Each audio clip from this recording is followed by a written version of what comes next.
C'est le président Abdel Fattah el-Sisi, le roi Abdallah II de Jordanie et le premier ministre irakien Mustafa el-Kazemi qui ont participé aujourd'hui à un sommet tripartite à Bagdad.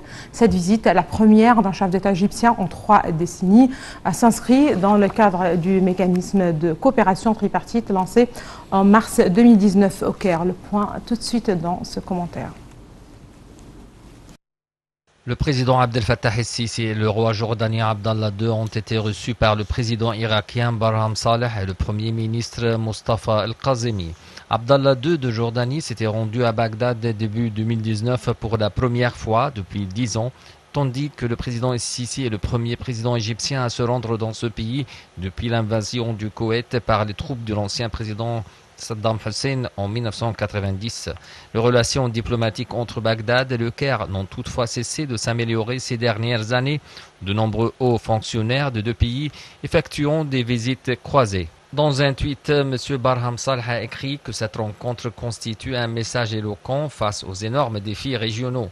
Il a aussi ajouté que le redressement de l'Irak ouvre la voie à un système intégré pour notre région fondé sur la lutte contre l'extrémisme, le respect de la souveraineté et le partenariat économique.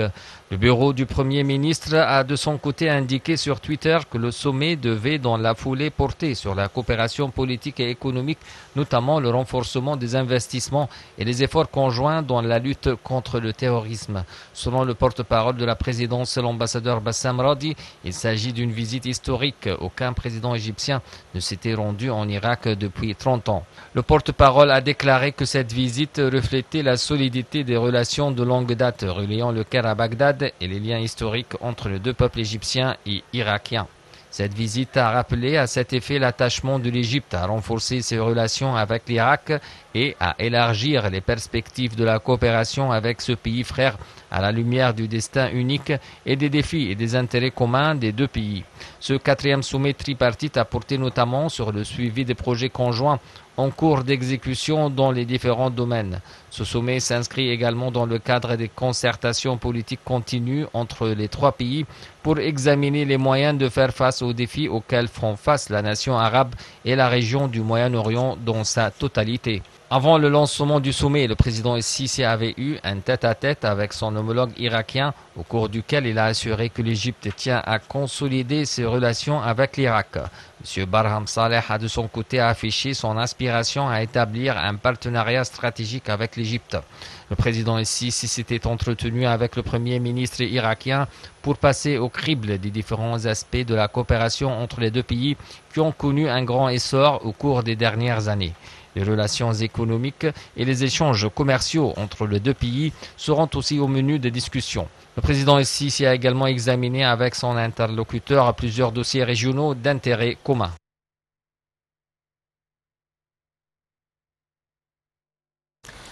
Le ministre égyptien des Affaires étrangères, M. Sameh Choukri, a tenu une conférence de presse conjointe avec ses homologues irakiens et jordaniens, et ce à la suite du sommet tripartite tenu entre le président Abdel Fattah el-Sisi et le roi Abdallah II de Jordanie et le premier ministre irakien Mustafa el-Kazemi.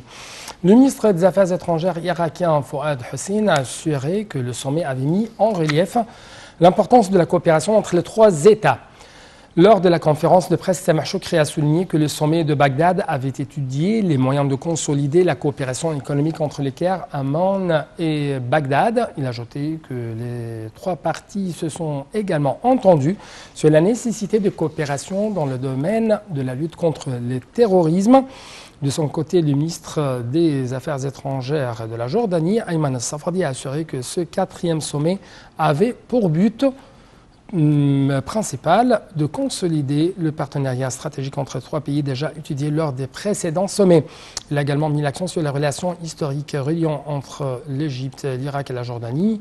M. Safadi a de même affirmé que le sommet tripartite avait discuté de la question palestinienne et a insisté sur l'importance de trouver une solution pacifique, juste et globale. Le ministre des Affaires étrangères irakien a déclaré que les 3 pays se sont mis d'accord et qu'il faut arriver à un compromis concernant le barrage de la Renaissance avant le second remplissage.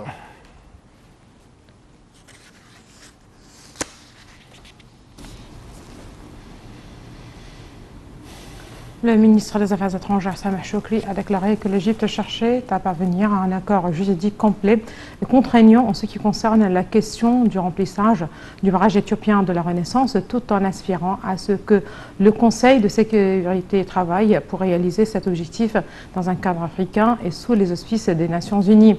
Dans des déclarations à la télévision égyptienne, M. Shoukry a souligné que l'Égypte et le Soudan ont informé le Conseil de sécurité depuis quelques jours des derniers développements intervenus dans la question du barrage de la Renaissance. L'Égypte a également effectué des contacts au niveau des membres du Conseil de sécurité et en cas de la non-engagement de l'Éthiopie par les décisions du Conseil de sécurité, l'Égypte et le Soudan auraient épuisé tous les moyens pacifiques pour régler leurs différends avec Addis Abeba et que cette dernière continue de lancer les accusations et de jeter la responsabilité sur les autres pour cacher sa réelle position en ce qui concerne la question du remplissage du barrage éthiopien de la Renaissance.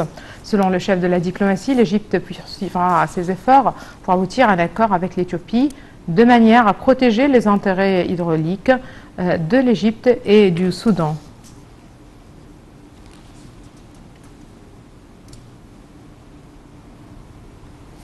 Sur le plan intérieur, le Premier ministre égyptien, Dr Moustapha Madbouli, a affirmé que l'amélioration des services médicaux constituait une des priorités de l'agenda du gouvernement, saluant ainsi les efforts intensifs déployés à cet égard par le ministère de l'Enseignement supérieur de la Santé au profit des citoyens égyptiens. Dr Madbouli s'est également exprimé lors d'une réunion tenue pour l'examen d'un nombre de propositions pour l'amélioration du service médical dans tout le gouvernorat de l'Égypte. La ministre de la Santé et le ministre de l'Enseignement supérieur ont assisté également à cette réunion, lors de laquelle le Premier ministre a mis l'accent sur l'importance de tirer le maximum profit des bâtiments des hôpitaux gouvernementaux, de créer un partenariat entre les deux ministères afin de donner un élan aux services médicaux et aux services éducatifs offerts aux citoyens de l'Égypte.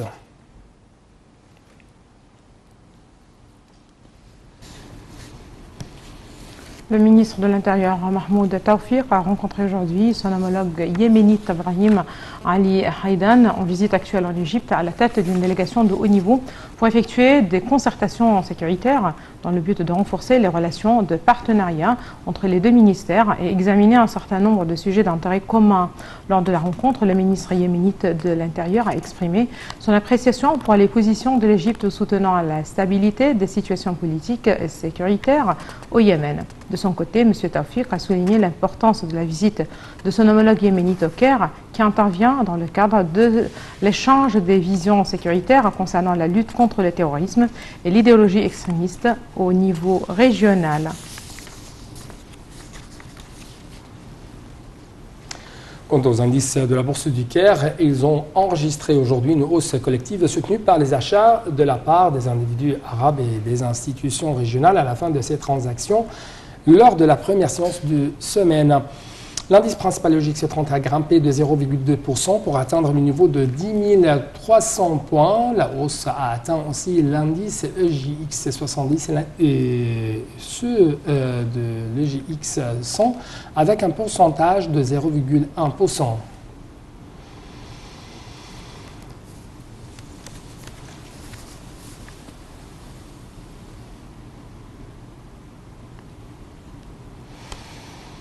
Au Liban, près d'une vingtaine de personnes, des manifestants et des soldats